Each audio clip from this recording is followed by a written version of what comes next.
So when it comes to the issue of fruitfulness, God is not. Now, let me first of all deal with this. We will probably, in the last week of this month, we will deal with the issue of alignment. What is alignment? You see, all fruitfulness, all fruitlessness are a product of non-alignment. Confidence in an unfaithful man in times of trouble is like a broken tooth and a foot out of joint. Proverbs said it. Broken tooth, foot out of joint, foot out of alignment. Broken tooth out of alignment. How do you use it to crack? How do you use it to hit? Take away from a lion his claws and his teeth. He is no longer a lion. Now he's a lamb. Bring 1 million lions to me that don't have teeth and claws. I can stay there as a Daniel. And I say, my Lord, sort them out. Because there's nothing they can do. They just be licking me. And I slap them. They say, I say, they wish in their life that they will hit this person. I say, come on, get out. All the powers of a lion are gone once it doesn't have teeth and claw. Confidence. Get me that verse from Proverbs. Confidence in an unfaithful man. Confidence in an unfaithful man in times of trouble is like a broken tooth and a foot out of joint, out of alignment. A foot out of joint is no longer useful for you in that you can't play football, you can't run, you can't do anything. It's out of alignment. You can't be productive without foot. Broken tooth also, you can't be productive with it. See, listen to this.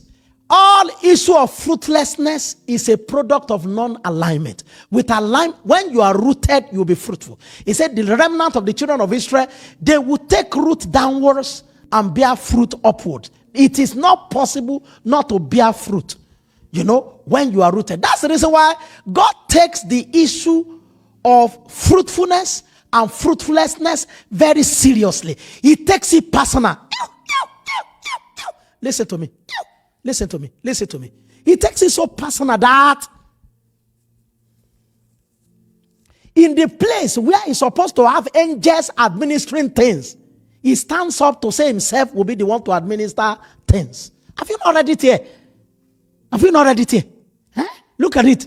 Look, John chapter 15, verse 2.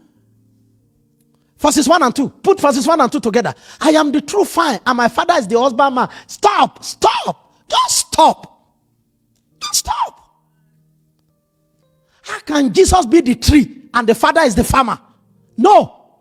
The Father should be the tree. Jesus will be the farmer. I prefer Jesus.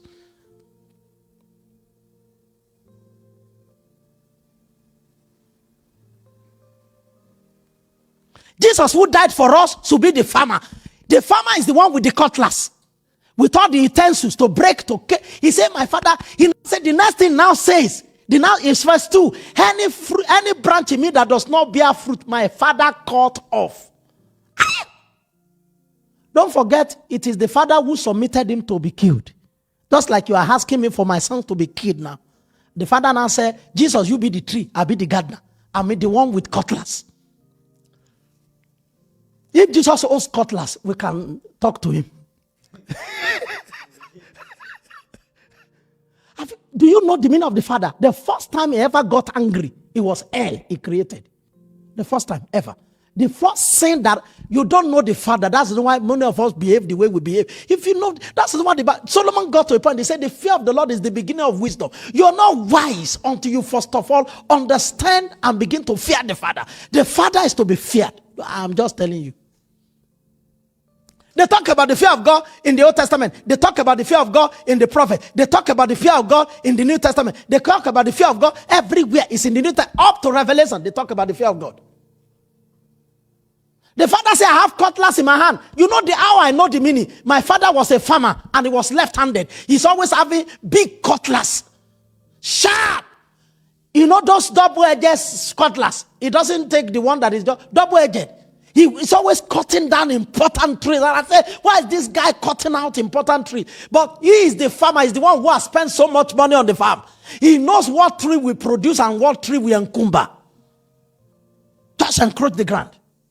God takes the issue of fruitfulness and fruitlessness, that when Jesus was to explain the issue of fruitfulness and whatever, he first of all started with how the Father, how can you start a statement like this? Every branch that does not bear fruit, are you expecting us not to bear fruit? But Father, take it away. Are you expecting us? What? This is a serious warning. That statement is a serious warning. The Father is just warning. I'm not a social club owner that everybody is just jumping up and down. I take it very seriously, because the reason why the Father will cut off somebody who does not produce fruit, he knows that fruitlessness is a product of non-alignment. He knows that if you are properly aligned with him, if you abide with him, and his words abide in you, you will ask for many things. It will happen to you. You will bear much fruit. He's saying, this is my Father glorified, that you bear much fruit.